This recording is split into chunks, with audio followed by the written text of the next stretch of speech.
Christmas tree. Thermal and his little friend came along to give me moral support, but thankfully Mrs. Crampton had now ploughed her way through the hall and had gone off to burn the stubble, actually, in the drawing room. Aileen had taken a cup of coffee into the bedroom to listen to Radio Leeds. Since she can't see to switch from station to station, she has half a dozen sets in half a dozen rooms, already tuned to different wavelengths. The bedroom is equipped with the World Service, and her study rejoices to the sound of Radio 4. She spends much of her time running round the house like somebody not quite right.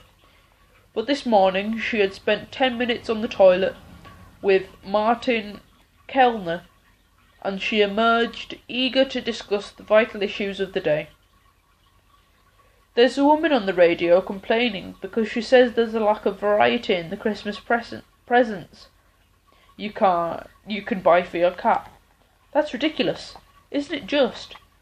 It's a pity they haven't something better to think about. They want locking up. I think so. There is nothing more satisfying than the cut and thrust of an intellectual debate.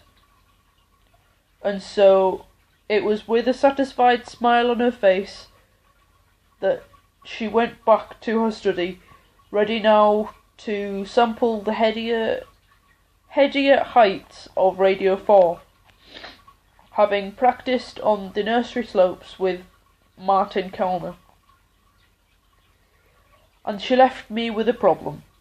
After that little exchange, how was I going to give Thermal his tin of salmon on Christmas morning?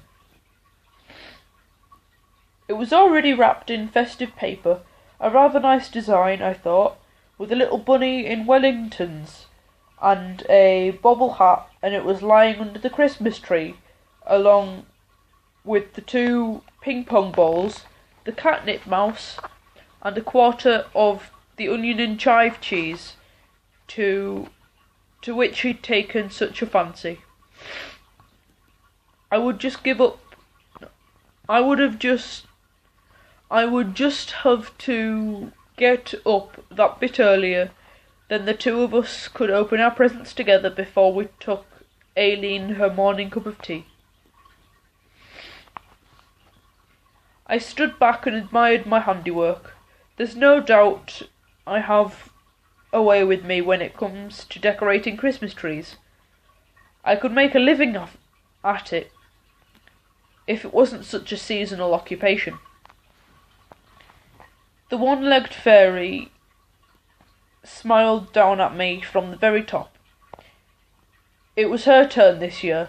The crippled angel had the job last Christmas, and it was only fair that they should take it in turns. She had slipped a bit. One-legged fairies do tend to slip a bit. They can't get a proper purchase and need their horizontal hold adjusting from time to time.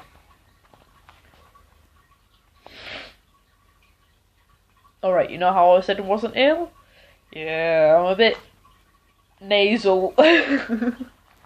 So if I sound a bit weird, then that's why.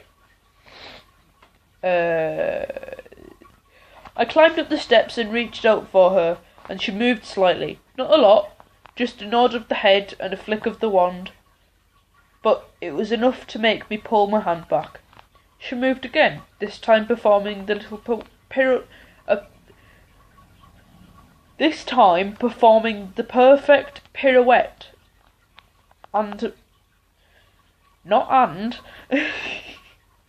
A movement for which one-legged fairies have a natural advantage.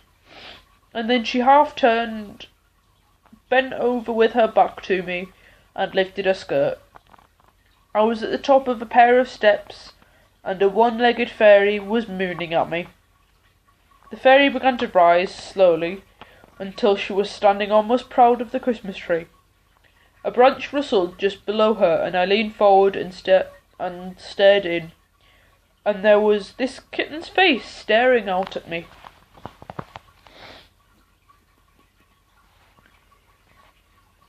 He had all 4 legs wrapped around the trunk, and he was hanging on for dear life. I don't know which of us was the most surprised. He was, I suppose. He gave me a sickly grin, which soon turned into a sickly grimace, as the tree tottered and began to fall sideways. The steps went with it, and we fell together, side by side. And to make it worse, I had this stupid kitten looking at me all the way down. I hit the sideboard. I didn't know where Thermal landed. Somewhere painful, I hope. And then all hell was let loose as Mrs. Crompton burst into the hall from one direction and Aileen from the other. What happened? He's been playing silly buggers, Mrs. Crompton told her in a voice thick with satisfaction. Aileen knelt down and spoke tenderly to a square block of solid wood. Are you all right? I'm at this end, I told her, and she came over. Are you all right? I'm fine, I said, sliding out sideways from under the tree. Just be careful you don't. There was a crunch from under somewhere near my left ear. Tread on any of the decorations. There were baubles everywhere, broken baubles, cracked baubles, baubles that had been smashed into 100 pieces and scattered all about Aileen's end of the hall, baubles that had freshly ground into fine powder. You've broken this as well, said Mrs. Crompton, trying not to look smug and failing miserably. No, I told her. That only had 1 leg to start with. I found Thermal in the bathroom. He was hiding by the toilet, sitting next to the lavatory brush. It was a good hiding place. You could hardly tell them apart. It's all right, come on, no hard feelings. I'll just stay here for a bit if you don't mind. Okay, when you're ready. We cleared up the hall between us. I was in charge of raising and refurbishing the tree.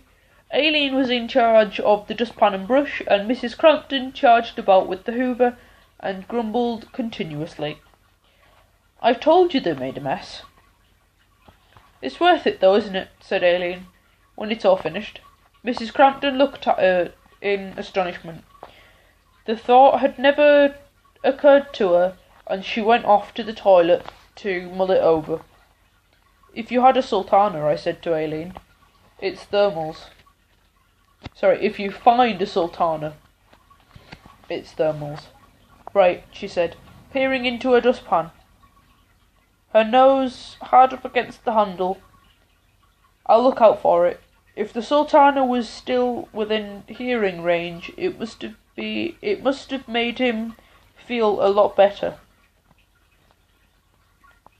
We had just decided to break off for a cup of tea when Mrs. Crompton screamed. It was the sort of scream you scream when you're sitting on the toilet and a cat you didn't know was there pushes its paw underneath your bottom. That's it, she yelled. I've had enough.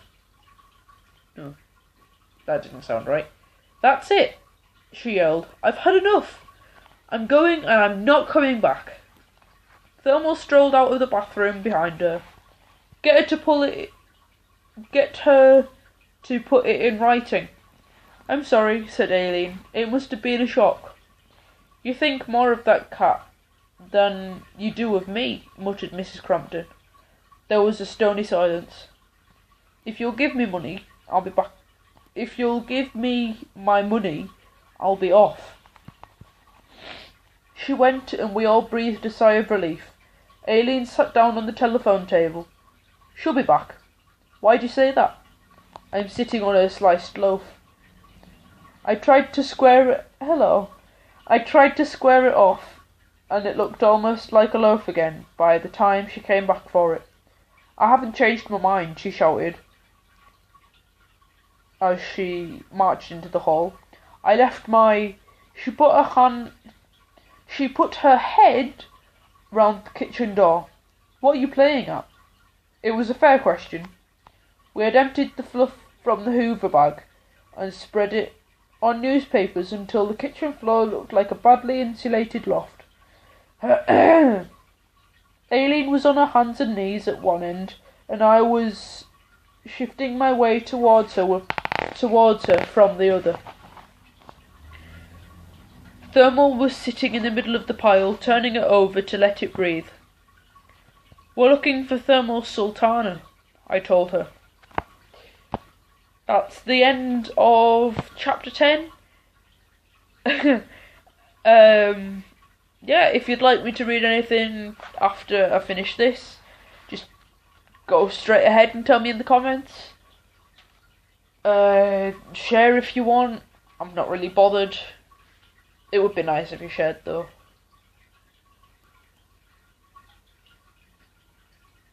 Yeah, I think that's about it.